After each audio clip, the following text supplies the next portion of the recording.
तो कैसे हैं आप सब। तो स्वागत है आपका बायोलॉजी द लाइव लैब में। दोस्तों हम शुरू करने जा रहे हैं JBPUT पंतनगर के लिए बायोलॉजी के इम्पोर्टेंट चैप्टर की सीरीज़। इम्पोर्टेंट कह सकते हैं कि सारे ही जो बायोलॉजी के चैप्टर हैं 11th और 12th के लाइन टू लाइन NCERT हम उनको कवर करेंगे MCQs के रूप में, यानी कि हर एक क्वेश्चन को मैं MCQ के रूप में बनाकर आपके लिए लेकर आऊँगी।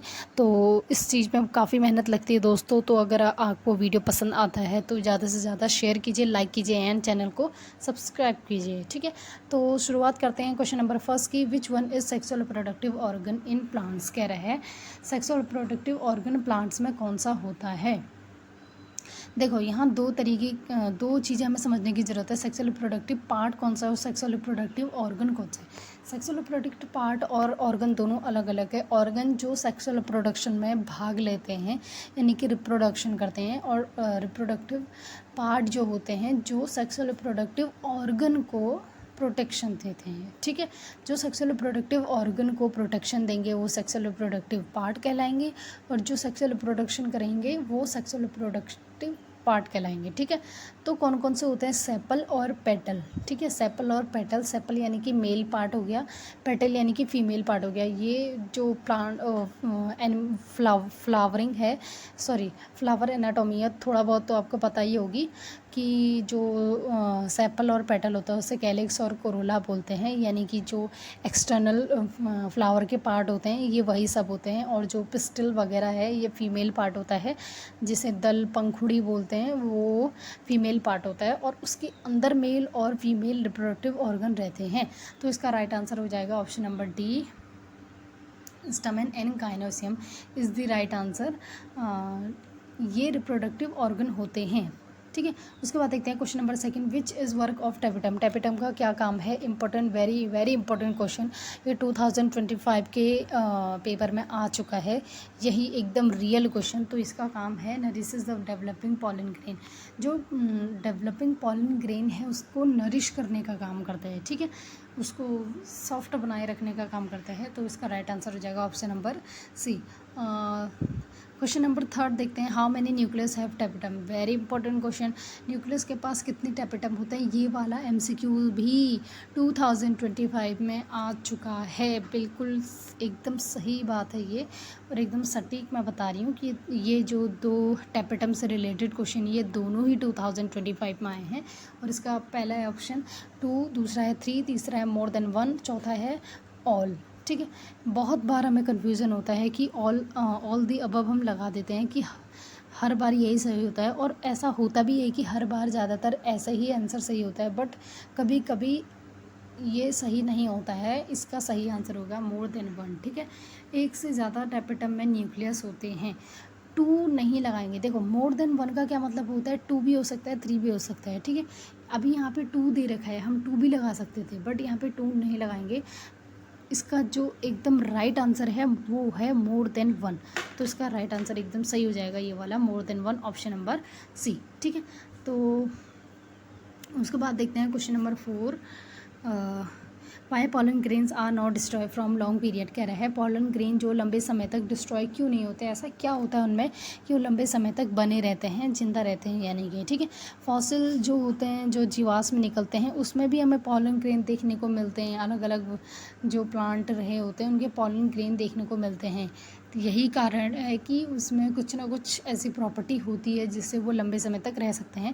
पहला है because they have hard covering. हाँ हो सकता है, बट ये राइट आंसर नहीं है। Because they have organic material sporopollenin that withstand high temperature और एसिड। तीसरा है ऑप्शन सी है because they have 3 outer most covering. ये तो कोई बात नहीं हुई। देखो ये जो तीनों जो टर्म हैं, ये जो तीनों वाक्य हैं, सेंटेंस हैं, वो तीनों ही सही हैं। पॉलन ग्रेन के लिए ये तीनों ही सही हैं, बट इसका जो राइट आंसर है वो है ऑप्शन नंबर बी, स्पोरोपोलिन। ठीक है, स्पोरोपोलिन इसका राइट आंसर हो जाएगा। Because they have organic material sporopollenin that withstand high temperature और एसिड्स। ठीक है, देखते हैं question number 5। Inner most layer of the pollen grain called. कह रहा है inner most layer of pollen grain. Pollen grain की सबसे आंतरिक जो परत होती है, मोस्ट इन जो लेयर होती है, उसे क्या कहते हैं। तो इसे कहेंगे एपिडर्मिस, दूसरा है टैपेटम, तीसरा है एक्सोन, चौथा है एंटाइन। ठीक है, तो इसका राइट आंसर हो जाएगा एंटाइन। सबसे इनर मोस्ट लेयर को बोलेंगे एंटाइन और जो बाहर की लेयर होगी उसे बोलेंगे एक्साइन। ठीक है, उसके बाद देखते हैं question number 6। Pollen grains are sometimes harmful because, pollen grain कभी कभी हार्मफुल होते हैं, क्यों, इसका क्या कारण है। पॉलन ग्रेन का हार्मफुल होने का क्या मतलब है कि वो हमारे लिए, देखो पॉलन ग्रेन क्या होते हैं, वो हवा में उड़ते हैं। ठीक है, हवा में उड़ के जाते हैं और अदर फ्लावर के स्टिग्मा पे पहुंच जाते हैं, इसलिए क्या होता है, पॉलिनेशन की प्रोसेस होती है। तो हमें इससे नुकसान होता है, इससे किस तरीके से होता है अभी देखते हैं। ठीक है, because they are small in size, option number B, because they are cause bronchial and respiratory disease, because they are hard to eat. तो इसका राइट आंसर हो जाएगा because they are cause bronchial and respiratory disease. ठीक है, ये क्या create करते हैं, ब्रोंकियल और रेस्पिरेटरी डिजीज, ये श्वसन संबंधित बीमारियों को उत्पन्न करते हैं जो जिससे लोगों को सांस लेने में दिक्कत होती है, इसलिए ये हार्मफुल होते हैं। और चलिए क्वेश्चन नंबर 7 देखते हैं। Tell the name of pollen allergic plant that are not from India and come India by fold. कह रहे हैं कौन से प्लांट हैं जो पॉलन ग्रेन कौन कौन से हैं ऐसे जो एलर्जी क्रिएट करते हैं और बट वो इंडिया के नहीं हैं, इंडिया में आए हैं दूसरे कंट्री से, तो वो कौन सा है, कैरेट ग्रास, पार्थेनियम। ठीक है, इसका राइट आंसर हो जाएगा पार्थेनियम, कैरेट ग्रास इसे कहते हैं। इसका साइंटिफिक नेम याद रखना बहुत ज़्यादा इंपॉर्टेंट है, कभी कभी साइंटिफिक नेम पूछ लिया जाता है और हिंदी नेम नहीं बताते। उसके बाद है question number 8, why we use pollen grain as a supplement. हम पॉलन ग्रेन को सप्लीमेंट, अब सप्लीमेंट का क्या मतलब होता है, दवा के रूप में, टैबलेट्स के रूप में, सिरप के रूप में। ठीक है, पॉलन ग्रेन को हम इस तरीके से इस्तेमाल क्यों करते हैं, कह रहे हैं क्यों, क्योंकि ये टेस्टी होते हैं, नहीं, दूसरा क्या है, they are rich in nutrient. Yes, क्या होते हैं, न्यूट्रिएंट्स में रिच होते हैं इनकी, लोग इसे टैबलेट्स के रूप में लेते हैं क्योंकि इसमें जो रेस करते हैं, यानी कि जो काफ़ी फ़िज़िकल वर्क करते हैं जो लोग, वो इनको लेते हैं ताकि उनकी बॉडी में एनर्जी आए, इसलिए इनका इस्तेमाल बड़े स्तर पे किया जा रहा है अब। तो क्वेश्चन नंबर 9 देखते हैं। In which plant pollinate viability is very low. कौन से प्लांट में कह रहा है विएबिलिटी बहुत ज़्यादा कम होती है। विएबिलिटी मतलब किस पॉलन ग्रेन की जिंदा रहने की क्षमता। देखो पॉलन ग्रेन का क्या मतलब होता है, पॉलन ग्रेन क्या करेगा, स्टिग्मा पे जाएगा, पॉलिनेशन करेगा। ठीक है, ये वैसा ही है जैसे कि ह्यूमन में स्पर्म फीमेल के ओवम के पास जाता है और फर्टिलाइजेशन कर देता है, तो वैसे ही पॉलन ग्रेन जो है स्टिग्मा पे जाएगा, पॉलिनेशन कर देगा। अब लेकिन विएबिलिटी का क्या मतलब है कि पॉलन ग्रेन की जो एक्टिव रहने का जो टाइम पीरियड है, एक्टिव रहने का मतलब यानी कि स्टिग्मा पॉलिनेशन करने का जो टाइम पीरियड है वो कितने समय तक का है बोल रहे हैं, यानी कि विएबिलिटी यानी कि उसकी अवधि कितने लंबे समय तक है। In which plant pollinate viability is very low. किस प्लांट की विएबिलिटी सबसे कम होती है, पहला है रोजेसी यानी कि जो गुलाब कुल के पौधे होते हैं वो, दूसरा लेग्यूमिनेसी। देखो पहाड़ी भाषा में हम इसे ऐसे समझ सकते हैं, लेग्यूमिनेसी, लेग्यूम लग वाले पौधे, लग वाले पेल वाले पौधे हम बोलते हैं ना। लेग्यूमिनेसी को फैबेसी भी बोला जाता है, तो लेग्यूमिनेसी फैबेसी तो दालों से रिलेटेड हो जाएगा। तीसरा है सोलेनेसी यानी कि आलू। सोलेनेसी फैमिली को पोटैटो फैमिली भी बोला जाता है, सेकंड नेम याद रखना, सोलेनेसी फैमिली को पोटैटो फैमिली भी बोला जाता है। और चौथा है राइस एंड व्हीट, तो सबसे कम होती है राइस और व्हीट में विएबिलिटी। ठीक है, सबसे कम विएबिलिटी होती है राइस और व्हीट में। और राइस और जो व्हीट है वो किस फैमिली से बिलोंग करता है, वो फैमिली बिलोंग करता है पोएसी। ठीक है, अब देखते हैं क्वेश्चन नंबर 10।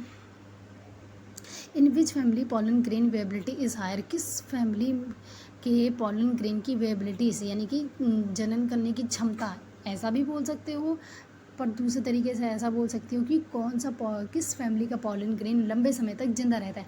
हाँ, जो राइस और व्हीट का था जो मैं ये बता रही थी, ये सिर्फ 30 मिनट तक एक्टिव रहता है इसका पॉलन ग्रेन। ठीक है, in which family pollen grain viability is higher, तो है सोलेनेसी। ठीक है, ऑप्शन ए था इसमें व्हीट, बी है राइस, सी है बोथ ए और बी, डी है सोलेनेसी। देखो हर बार हमें लगता है कि बोथ ए और बी सही होगा, लेकिन ये वही ऑप्शन है व्हीट और राइस जो कि सबसे कम होती है विएबिलिटी। ठीक है, तो ये दोनों तो गलत हो जाएंगे, सोलेनेसी सही होगा। इसमें आलू और बैंगन आते हैं और इनकी विएबिलिटी 1 महीने तक होती है, 1 महीने तक होती है, 1 मंथ तक की इनकी वेबिलिटी होती है।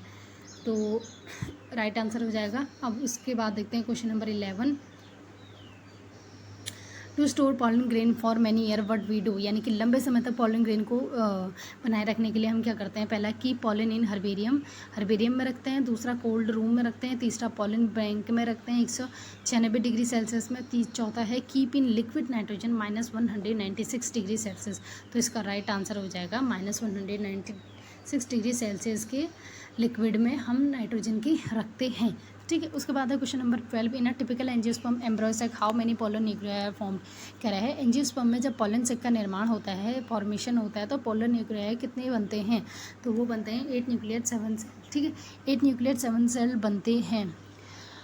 जो टैपेटम वाला क्वेश्चन है और जो ये लास्ट एंजियोस्पर्म और पोलर न्यूक्लियाई वाला क्वेश्चन है, इसको तो इतने इम्पोर्टेंट तरीके से याद रख लेना दोस्तों। ये और ये वाला, हाँ ये वाला क्वेश्चन भी 2025 के जून के पेपर, जून GBPT के पेपर में आ चुका है। ये दोनों तो एकदम रियल क्वेश्चन है, तो इन दोनों को तो बढ़िया तरीके से याद रखना। तो मिलते हैं अगले वीडियो में। आपको ये सीरीज़ कैसी लगी ज़रूर बताइएगा दोस्तों। अगर अच्छी लगी तो वीडियो को ज़्यादा से ज़्यादा शेयर कीजिए, लाइक कीजिए एंड सब्सक्राइब कीजिए। तो तब तक के लिए बाय बाय।